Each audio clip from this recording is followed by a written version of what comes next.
አረጎበዝ አረኡበሉ ዶክተር በቀቅሳ ደግሞ አቶ ስታሊኒ ጋር ሄዶ እየተሰነጠቀ ነው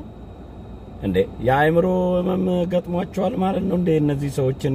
ጤና ምርመራ ባሉበት ሀገር እንዲደረግላቸው ያስፈልጋል ብዬ ነው ማስበው በዚህ መልክ ይሄ የውሸት በሽታ የሚባል ገብቷል ማለት ነው እንደ ኮሮና ቫይረስ እንደ ኢቦላ የውሸት በሽታ ገብቷል ማለት ነው በዚህ መልክ የሚታይ ውሸት ሰው አይዋሽም በዚህ መልክ የሚታይ የማይመስል ነገር አይዋሽም ሰው እንዴ ዶክተር አብይ መንፈስ እንዴት ነው የሚያስጨዋቸው ባካችሁ እኔ እንደ ታዬ ዶክተር በቀቅሳ አይነት እንደ አንጋሳ አይነት ብልጽግና ውስጥ ገና ብዙ አሉ ገና ምክንያቱም ዶክተር አብይም ያቃል ብዙ ገለባዎች በወቅቱ በግርግሩ ተሰብስበው እንደገቡ ገና በሂደት ገለባን ለብቻ ዱቄቱን ለብቻ እየለየ ይዳል ብልጽግና በዚህ አይነት መስል ቅጥፈት እነሱን ያስለፈለፋቸው በሽታ ከነሱ በላይ ዶክተር አብይን የሚያቀው ዶክተር ለማ መገርሳ ወጥቶ ለምን አይለፈልፍም እነሱ ምን አይነት መርፌ ተወክተው ነው ወይስ ከለማ መገርሳ በላይ የኦሮሞ ወዳጅ ነው እነሱ ብታጣ ስታሊኒ ጋር ሄደ አብይን ተወክሳለ አሁን እናንተ ምናል ብር ቢከፈላችሁ ነው የሰሜን እዝ አብይ አህመድ በሴራ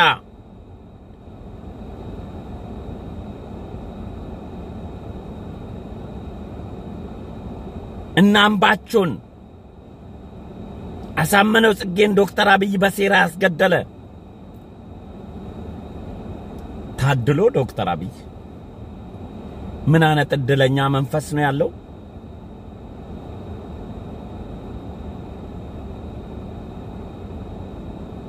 ምን አይነት እድለኛ ሰው ነው ዶክተር አብይ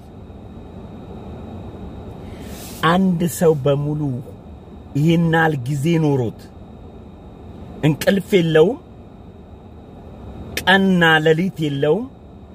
እነሱ የነገሩን ነገር እኮ እንኳን አንድ ግለሰብ 20 ሰዎች ቀን ከለሊት በስራ ቢንቀሳቀሱ አያደርጉት 20 ሰዎች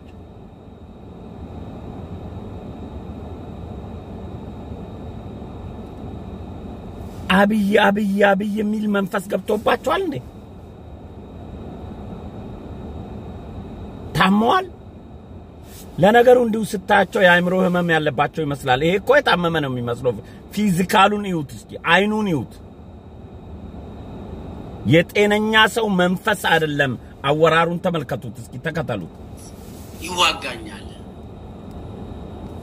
ኦሮሞና አማራ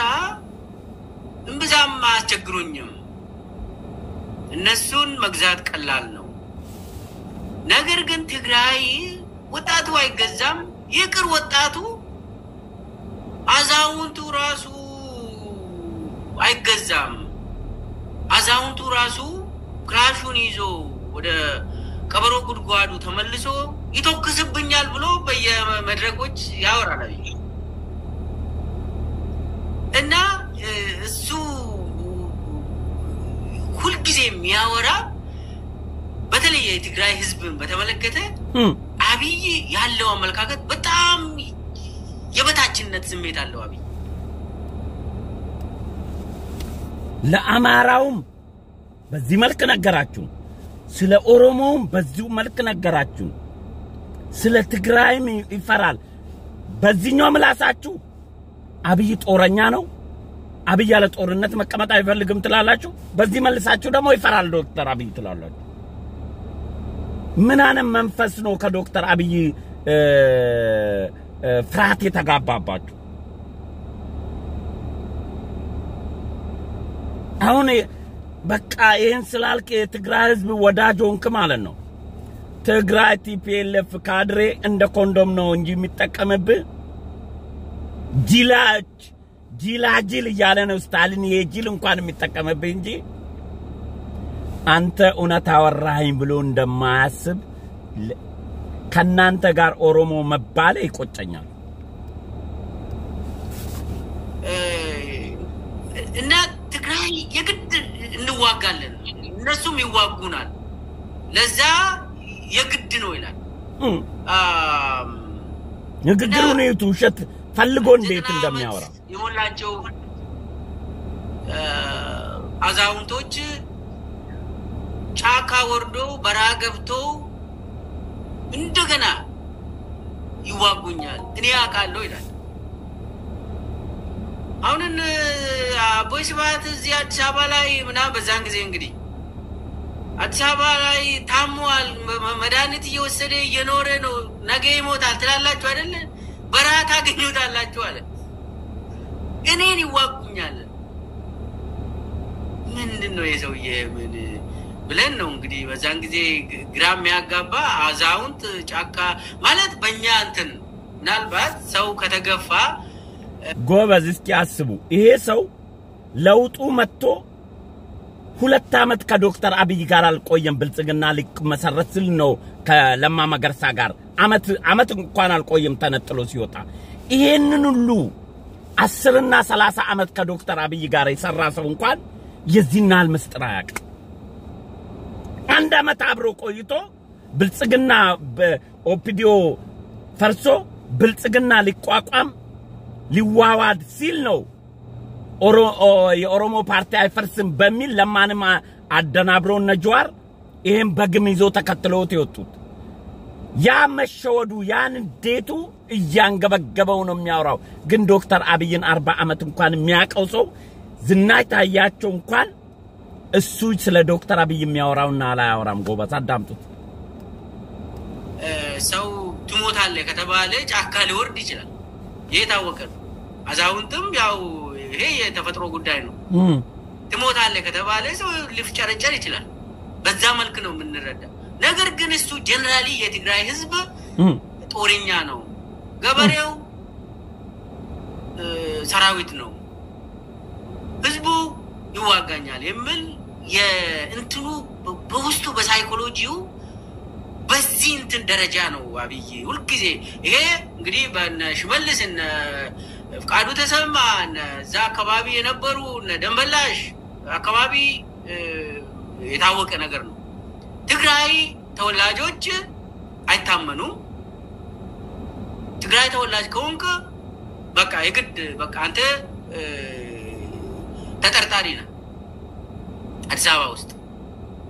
ከጅምሩ ይሄ እንግዲህ መቼ ነው አብይ ስልጣን ከያዘ ጀምሮ ነው ወዳጄ ይሄ ሰው እኮ ከለውጡ ስልጣን እስከሚለቅና እስከሚባረር ድረስ ለትግራይ ህዝብ ያለው ጥላቻ ፖለቲካ ሳይሆን የግል ቂም ይመስል ነበር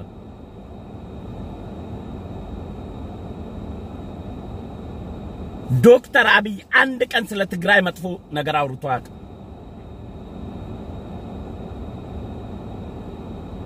ጦርነት እንዳይጀመር እንደ ዶክተር አብይ ጣረ ሰው የለም ጦርነት እንዲጀመር እንደታየና እንደዚህ ደግሞ ስብከት የሰበከ ሰው የለም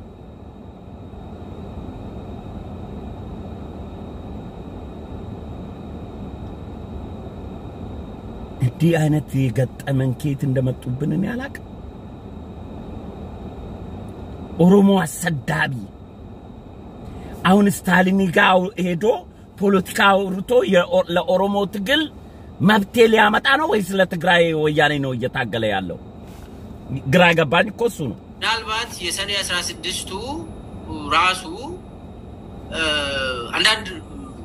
ዲቴሎች አሉ እሱን ያው ከጅምሩ ከዛ ጀምሮ የተካሄደው ጉዳዮች አሉ ነገር ግን እኔ አሁን በአመለካከት ላይ የአብይ ለትግራይ ያለው አመለካከት በጣም አደገኛ መሆኑን ምንም የሚታወቅ ነገር ነበር በዛን ጊዜ ስለዚህ አሁን ይዋጉኛል ካልክ ያው ታጠፋለህ ማለት ነው ከዛ በኋላ ቀጥሎ ያለው ከዛ የተደረገው ሌላው በየሆነ ጊዜ ታስታውስ እንደሆነ ስታሊን 200 የሚሆኑ የሪፐብሊካን ጋርድ ኮማንዶዎች የህዋት አመራሮች ባሉበት በሆቴል የሆነ ሆቴል ትግራይ አክሱም ሆቴል ይሁን አላስታውስም ከዛ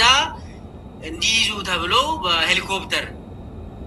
እነ ደንበላሽ እና ብራኑ ጁላ እና ይሄ ብራኑ ጸጋዬ ሁሉ አንድ ላይ ሆኖ የወሰኑት ጉዳይ ነበር በዛን ጊዜ በዛ ደረጃ የህዋት አመራሮች የሆነ ሆቴል ይቀመጣሉ ተብሎ ፒክቸር አለ አንድ ሆቴል ቁጭ ብሎ እዛ ይበላሉ ከዛ ተንኮል ይሰራሉ ምናምን የሚል ለኛ ይነገራል አንድ ቦታ ሆኖ ኦፕሬሽን የሚያካሂዱ የሆነ ሆቴል ቁጭ ብለው ደስታ የሚመስል ነብራን ጁላ ይሄ ሰውዬ ይሄን ነገር የሚያወራው ቲፒኤልኤፎች የሆነ ሆቴል ውስጥ ገብተዋል የተባለው እሱ ስልጣን ለቆ ከወጣ ብልጽግና ከተቋቋመ በኋላ ነው ከወያኔ ጋርም ጥል የተፈጠረው ብልጽግና ከተመሰረተ በኋላ ነው ምርጫና አካሄዳለን ብሎ እሱ የሚያወራበት ወቅትና ይሄ ሰውዬ ከቦታው የለቀቀበት ወቅት የተለየ ነው ምን አይነት የውሸት አባዜ ነው የአይምሮ ህመም አለበት እንጂ ጤነኛ ሰው እኔ በዚህ መልክ በየሚዲያው እየዞረ የአንድን ግለሰብ አሉባልታ በዚህ መልክ ያወራል ብዬ እኔ እነዚህ ኦሮሞ ናቸው ብዬ ላምን አልችልም በምንም ተአምር እንደዚህ አይነት ኦባቲ ኦሮሞ ውስጥ ይፈጠራል ብዬ ስለማላስብ አሁን እሱ የትግራይ ህዝብ ይወዳች ዶክተር አብይ ህዝብ የትግራይ ህዝብ ጠላት ስለዚህ ተቀናይታቸው አሁን ከወያኔ ጋር ዶክተር አብይን ከስልጣን ልታወርዱት ኦሮሞ ጅላጅል ጅላም ፎንዳንታ አይነት ብቻ ይበዛበት ይመስላል እንዴ ቀጥል በራሳቸው ተነሳሽ የራሱን ውሸት አዳምጥ እንትን ያው አብይ ነው ምልካቸው ኮማንዶዎችን ላኩ ሪፐብሊካን ጋርድ ኮማንዶዎች በሄሊኮፕተር ሄዱ መቀሌ ወረዱ ከዛ በኋላ እዛ ሁሉም ያው የትግራይ ፖሊስ ያዛቸው ታሰሩ እንዳሉ ምንም ሳይነኩ አልተገረፉም ታሰሩ ሄሊኮፕተሯም ታሰረች ከዛ በኋላ ደብረጽዮን ነበር በዛን ጊዜ ክልሉ እንትን ፕሬዝዳንት ምንም እንዳልተከሰተ ተደርጎ ለደብረጽዮን ለሚመለከተው አካል አሳወቀ ዛ ፌደራል አካባቢ ለኦሮሚያ ክልል ፕሬዝዳንት በዛን ጊዜ ለማ ነበር አይ ቲንክ ኦር ኖ ለማ አይደለም ለማ መከላከያ ላይ መሰለኝ አሮን ቃባይ ብቻ ለለማ አሳወቁና ለማ ደማቅ ይሄንን ነገር ለደብረጽዮን ተናግሯል ከዛ ምንድነው የምናረገው ብለው ከዛን እንግዲህ ህግን ጥሶ የመጡ ሰዎች ናቸው ህግም የሚፈቅደውን ነገር ማድረግ ነው ብሎ ለማ እንትና አደረገ ከዛ ደብረጽዮን በቃ ውሰዱት በቃ ብሎ ሄሊኮፕተሩን ጭምር ሰራዊቱም ኮማንዶዎቹንም በሰላም በሉ ሰላሙን ብሎ ወደ አዲስ አበባ ሸኛቸው እና ያ ከዛ እንግዲህ ይሄ እንትኑን ያሳየው ነው ፓተርኑ ወደ ጦርነት የሚወስደውን ጉዳይ ያ ተከሰተ ከዛ ትግራይ አካባቢ የነበረው ምንም ለጦርነት እንደዚህ ነው ብሎም አላለከሱም አቤቱታም አላቀረቡም በስህተት ነው ብሎም ይሁን አላቅም ብቻ ግን ተመለሱ እንትኑ ይሄ ኮማንዶዎቹ ተመለሱ አስረከቡ ለአብይ ወሰዳቸው አስቀመጣቸው ያ በዛው እንዲቀር ተደረገ እንግዲህ ይሄ አንድ ሌላ ምልክት ነው ወደዛ እየወሰደ ሌላኛው ደግሞ የመከላከያ አራት እዝ ነው ያለ የኢትዮጵያ መከላከያ የሚታወቅ በኢህአዴግ ጊዜ አራት እዞች ናቸው አብይ መከላከያ ሪፎርም ብሎ ሽር ጉድ ይላል እና መከላከያ ሪፎርም እናርግ ብሎ አንደኛው ፕሮፖዝ ያደረገው ሰሜን እዝ ከትግራይ እንዲወጣ ሴራዎች ነበሩ ሰሜን እዝ ላይ አንድ እዝ ይጨመር ተብሎ የደቡብ የምስራቅ እዞች ብዙም አልነበሩም ያው ዋናው እዞቹ የሰሜን እዝና የምዕራብ እዝ ነበር ባህርዳር ላይ የሚቀመጡና የሰሜን መቀሌ የሚቀመጥ ሁለቱ እዞች ናቸው ኢትዮጵያ መከላከያ በሰፊው የታጠቀ ከባድ መሳሪያ ነበረው በተለይ ደግሞ የሰሜኑ እዝ ያው የሚታወቅ የሰሜን ኢትዮ ኤርትራ ጦርም ምናምንም በዛ በኩል ስለነበር ብዙ ከባድ መሳሪያዎች ሮኬቶችም ጭምር እና ሚሳይሎች ጭምር እዛ ስለሚገኙ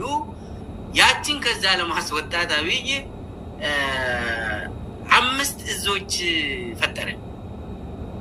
አምስት እዞችን ሲፈጥሩ አውቁ ደቡብ ምዕራብ እዝ የሚባል እዝ ተፈጠረ ነው ሰሜን ምዕራብ የሚባል እዝ የሆነ እንትን ተፈጠረና ተነገረ ያ በመሃል በምዕራብና በሰሜኑ ማከል ብሎ በአሳብ ነው እንግዲህ የሚፈጠረው ያንን ከፈጠረ በኋላ ሙሉ በሙሉ ዋናው ዓላማ ግን የሰሜን እዝ መሳሪያዎች ሙሉ በሙሉ ከትግራይ እንዲወጡና ያለ ምንም መሳሪያ ትግራይ ህዝብ ከላይም ከታችም ከሰሜን ከደቡብ ከሁሉም አቅጣጫ ባንዴ ሊያጠፋ የታሰበ ነገር ግን በዛን ጊዜ ሁላችንም እናሳውሳለን ታንኮች ሲወጡ እናቶች ናቸው አትሄዱም ብሎ መንገድ ላይ ተደፍተው ሁሉ ያስቀሩት በዛን ጊዜ ሰው ሊረሳ ይችላል አብቆን ይያል አትሄዱም እኛን ትታችሁ አትሄዱም ታንካው ያወጣም ብሎ ሰው እንትን በድንገት ያ ተወስኖ ወደ ከትግራይ ሊያስወጡ ሲሄድ ያ እንግዲህ የጦርነት ዝግጅት ነው እኔ ያልኩ ያለው ትግራይ ላይ የሚታወጅ ጦርነት ዝግጅት ነው ከዛ ታወጣለ ከዛ የሚመጣ ጉዳይ ነው ያ አልተሳካም It's not easy being the one everyone counts on to keep your operation. ያለ ጦሩም የሰሜን ይዝ አልወጣም ይሄ ሰሜን ይዙ ተመታ ምናምን እሱ በኋላ እንመጣፋለን እሱ በመጨረሻ ላይ ያለችው እንትን ነች እሷ መዝጋ ነገር ነች እሷ የመዝጋ ጉዳይ ነች እና እንትኑ አመጣጡም ነው ምናወራ ከዛ የሰሜን ይዙ አልወጣም አልተሳካም አሁን ይሄ ሰው ኦሮሞ ይሰማኛል ብሎ ነው ወይስ አሁን ይሄን ፖለቲካ ለስታሊን ሄዶ ስላወራ አሁን ኦሮሞ አሁን እሱ የሚያወራውን የጦርነቱ ፕሮሰስ እንዴት እንደነበረ የኦሮሞ ህዝብ የኢትዮጵያ ህዝብ ማርስ ላይ ነበረ እኔ ነኝ ምስጥርማቀው ብሎ ነው ያወራን ያለው ግራኮ እየገባኝ ነው ምን ይያለ እንደሆነ ራሱ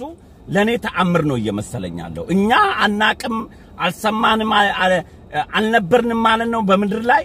የኢትዮጵያ ህዝብ የኦሮሞ ህዝብ አቅም ማለት ነው አሁን ስታሊን ጋይዶ የጦርነቱ ፕሮሰስ እንዴት እንደተጀመረ አስተባብሎ አብይ ነው ለካ የሚባለውን አጽያት ወደሱ ለመውሰድ የንዴት የብስቂት የተሸናፊነት የፈሪነት የበታችነት የተሰማው ጭንጋፍ የሆነ ሰው ኦሮሞ ማይመስል ዝንጀሮ ቀጥል እስኪ የመጨረሻ ሙከራ የተደረገው ሚሳይሎቹ እንዲወጡ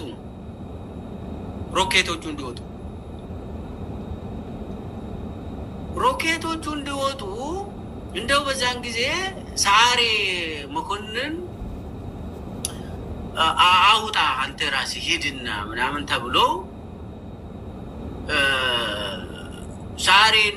ምንድነው ምክንያቴ ምን የት ነው የሚወስደው በምን ጀስቲፊኬሽን ምን አጠፋ እዛ በመቀመጡ በሚል እምቢ ብለዋል ዛሬ አሁን እንግዲህ አስቡት ይሄ ሰውዬ ያኔ የለውጡ ጊዜ የተመደበው የኦሮሚያ መሬት አስተዳደር ላይ ነው ሌብነት ሲሰርቅ የነበረ አሁን እንኳን በወታደራዊ ምስጥር መሐከል ይሄንን ንግግር ሊሰማ ህልም እንኳን አይሰማም ልክ ቦታው ላይ ሳሬ ይሄን መልስ ሲመልስ ስብሰባው ላይ የተካፈለ አይመስልም እንደዚህ ሲያወራችሁ በቃ በወቅቱ በመድረኩ ላይ ቁጭ ብሎ በዶክተር አብይና በጀነራል ሳሬ መሐከል የተደረገው ንግግር በጆሮ የሰማ ያዳመጥ አይመስላችሁ እንዲህ አይነት ቱሪናፋ በህይወት ዘመኔ ስንት ሰው ፖለቲከኛ አቻለው እነዚህ ከደሞ ከኢት ኦሮሞ ፖለቲካ ውስጥ እንደገቡ እኔ የሆነ እርግማንማ አለ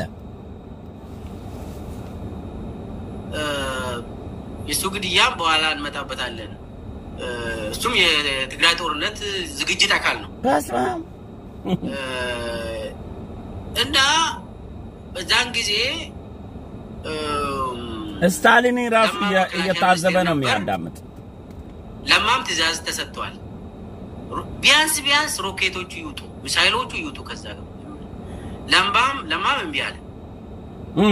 ምንድነው ጀስቲፊኬሽናቸው ከዛ ወስደ ክቡር ዶክተር ለማ መገርሳ እባክ በጽሁፍም ቢሆን የነዚህ ብጥርቅ ንግግር እውነትም ውሸትም ከሆነ ለህሌና ያለ ሰው ነው ይሄንን አይነት አሁን እሱ የሚያወራው አንተ የምታቀው ነገር ካለበት ቦታ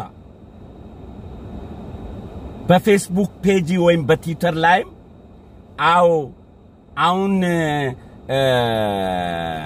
ዶክተር በቀጥታ የሚሰነጠቀው ወሬ እኔ ማቅ ነበር የሚለው እባክ በልጆች በመታመልከው አምላክ አሳውቀን ይሄን ጥሪ ያቀርባለሁ እንደ አንድ ኦሮሞ ልጅ ደን የት ነው የምናስቀምጠው ሮኬቶቹ የት ነው የምናስቀምጠው ብሎ ለማም እምቢ ብሏል እኔ እስከሚያውቀው ድረስ አሁን እንግዲህ ምክንያት አስቡ ሮኬት የት ነው የምናስቀምጠው የሚያስቀምጥበት ቦታ አጥቶ ብዙ ሮኬቶች ቦታ አጥቶ የት ነው የምናስቀምጠው አለ ለማ እሱ እስከሚያውቀው ድረስ ጎበዝ እንግዲህ ሳሬ እምቢ ካለ ለማ መከላከያ ሚኒስቴር ነው እምቢ ካለ ምንም ማድረግ አይቻልም ብራኑ ጁላ ብቻውን የሚያመጣ ነገር የለም ኦፕሬሽናል አፊ ነበር በዛን ጊዜ ምንድነው በዛን ጊዜ የሆነች እንትን ነገር ተሰርታለች ያው ባጫ ደበሌ ሮኬቶቹ ፓስወርዶቹ ምናምን እንትን ተደርጓል ኦሬዲ ድንጋይ ነው ምንም አይተኩስም ምናምን ብሎ አላወራም እንትን ላይ እሷ በትሩ ምናምኑ ቁልፎቹ ምናምን ወስደናል ፓስወርዶቹ ምናምን ናቸው ምንም ድንጋይ ነው በቃ ሮኬቶቹ ተባለ ያ እሷ ነገር ለአብይ ሪፖርት የተደረገች ነች ያው ማምለጫ ስላጡ አመራሮቹ በዛ በኩል ያሉ አመራሮቹ በቃ ፓስወርዱ ተዘግቷል ብሎ ከዛ ያንን ባጫ ወስዶ አይ ምንም ድንጋይ ነው ምንም አይተኩስም ብሎ ያወራው ጉዳይ እና በአጠቃላይ ምን ለማለት ነው እዙን ከዛ ለማስወጣት ተወንጫፊ ሚሳይሎች ከዛም እንትን ይውጡ ተባለ በኋላ እምቢ ስለተባለ የሚያስፈጽም አካል ስለሌለ በአመራር ደረጃ ለማም ነሳሬም እምቢ ስላሉ ያለ አማራጭ ፓስወርዱንና ቁልፎቹን ምናምን ማድረግ ነው ተባለ ያም አልተደረገም ውሸት ነው ግን አብይ በዛ መልክ እስኪ በመሰረቱ አንድ የሀገሪቷ ጠቅላይ ሚኒስቴር የሀገሪቷ ጠቅላይ ጦር አዛዥ የሚሰጠውን ወታደራዊ ትእዛዝ እምቢ ማለት ህጋዊ ነው መብትስ ነው እንግዲህ ጠቅላይ ሚኒስቴሩ የሀገሪቷ ጠቅላይ ጦር አዛዥ ናቸው ጦር ወዴት መሄድ ትእዛዝ በመስጠት መስጠት የሚችለው ጠቅላይ ሚኒስቴሩ ነው ይሄ ልክ ነበሩ ህጋዊ ነበሩ ነው ለማን ቢማለቱ ሌሎቹም ቢማለታቸው ልክ ነበሩ የምን ስልጣን ሳላቸው አንድ ጠቅላይ ጦር ሚኒስቴር ከሱ ቀጥሎ ኢታማጆር ሹሙ ነው ኢታማጆር ሹሙንና ጦሩን በኮማንድ ፖስት ስር አስገብቶ ባስቸኳይ ጊዜ ሁሉንም ትዕዛዝ መስጠት የሚችለው ጠቅላይ ሚኒስቴሩ ነው ይሄን ትዕዛዝ ሰጥቶ ለማ ለማስፈጸሙ ልክ ነበረ ብለ ነው የምትበጠረቀው ማለት ነው ህጋዊ ነበረ ማን ነበረ ታዲያ ለዚህ አንድ ጠቅላይ ሚኒስቴር ያግልቷ ጦር ወዲና ወዳ መንቀሳቀስ የማይችል ከሆነ ጦርነት ለመጀመር የፈለገው ማን ነው ብለ ነው የምታወራለን ምን አይነት የተበጠረቀ ሰው ነው ጎበዝ እንዲያምን ተደርጓል በዛን ጊዜ እና ሮኬቶቹ ምናልባት በአግባብ ተተኩሷል እሱ ሌላ ጉዳይ ነው እና ኤኒዌይስ አንዱ እሱ ነው የኢዙን ከዛ ማስወጣት አጠቃላይ መሳሪያዎቹ ከዛ እንዲወጡ ማድረግ የጦርነት ዝግጅቶች አካል ውስጥ ነው ከዛ በኋላ የተደረገው የነ ሳአሬ ግድያ የሚታወስ ነው በነገራችን ላይ በዛ እሱ ፕሮጀክቱ ትልቅ ፕሮጀክት ነበር እስከማቆ ድረስ እና ዶክተር አምባቾ የተገደሉበት ጊዜ እና ሳምነው በእጅ መያዝ የተቻለ ከባጃጅ አውርደው ዛው ግደሉ የተባለበት ጊዜ ነው እና ከዛም ብዙ አመራሮች መከላከያ አመራሮች ለማም ጭምር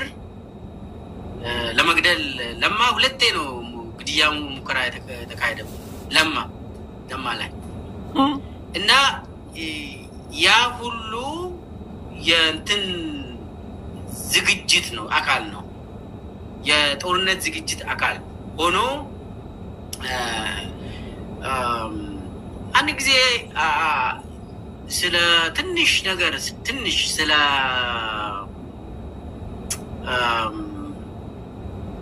ማስታወሻ ነበር አማራና ለማዋሸት ማስታወሻ ነው የሚያነበው የግድ መጣላት አለባቸው የሚል ፕሮጀክት ነበር ያንን ጦርነት ለማካሄድ አማራ ያንን ጦርነት አካል ካልሆነ ምንም አንችልም የሚል ኦሬዲ በአብይ ደረጃ እና በአብይ አካባቢ ሰርክል የነበሩ ሰዎች የታወቀ ጉዳይ ነው ለዛም ታስበው ነገር አብይ ነው የሚያደርገው ብዙ ወሻጥሮች ተሰርተዋል አማራ ክልል ላይ ተመልከቱ ደግሞ አማራ ገባው በጣም ዲቴል ነው ትግራይን ይጣላላለ ወደ አማራ በኩል ደግሞ አሻጥሮ ተሰራለ ደግሞ አብይ በየቀኑ አስቡ ቅድም የትግራይ ህዝብ ላይ ሆን ተብሎ አሻጥር ተሰርቷል አለ ይሄንንም አብይ ነው ብቻውን ነው የሚያደርገው ሌሎቹ አሻንጉሊት ናቸው ሮቦት ናቸው አብይ ሲቀሰቅሳቸው ብቻ ነው የሚንቀሳቀሱት አሁን ደግሞ መጣ ወደ አማራ ክልል ላይ አሻጥር ነው የተሰራው አለ ያይምሮ ህመም ነክቶታል ይሄ ምርመራ ያስፈልጋል ጤነኛ ሰው የሚያወራ ወሬ ማይመስልም አንዴዛ ይነካል አንዴዚ ይነካል አይቋጥራቸውም ጫፌላቸውም እንዲህ አይነት ያይምሮ ዘገምተኝነት ነው የገጠመን ጎበዝ ቤተ መንግስት እየጠራ በየቀኑ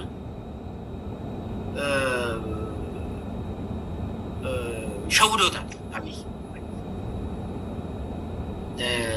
እስከማቆ ድረስ ሸውዶታል በዛን ጊዜ አንድ የሚያቆ እንትን አለ ለክልል ፖሊስ ጥይት የሚገዛው ፌደራል መንግስት ነው ይሄ በህግ የታወቀ ክልል በራሱ ለፖሊስ ሰራዊቱ በራሱ ጥይት መግዛት አይችልም ማምረትም አይችልም አረጎ በእነዚህ ነበሩ ለካ ኃላፊነት ተሰጥቷቸው ህዝብ ሲመሩ የነበረው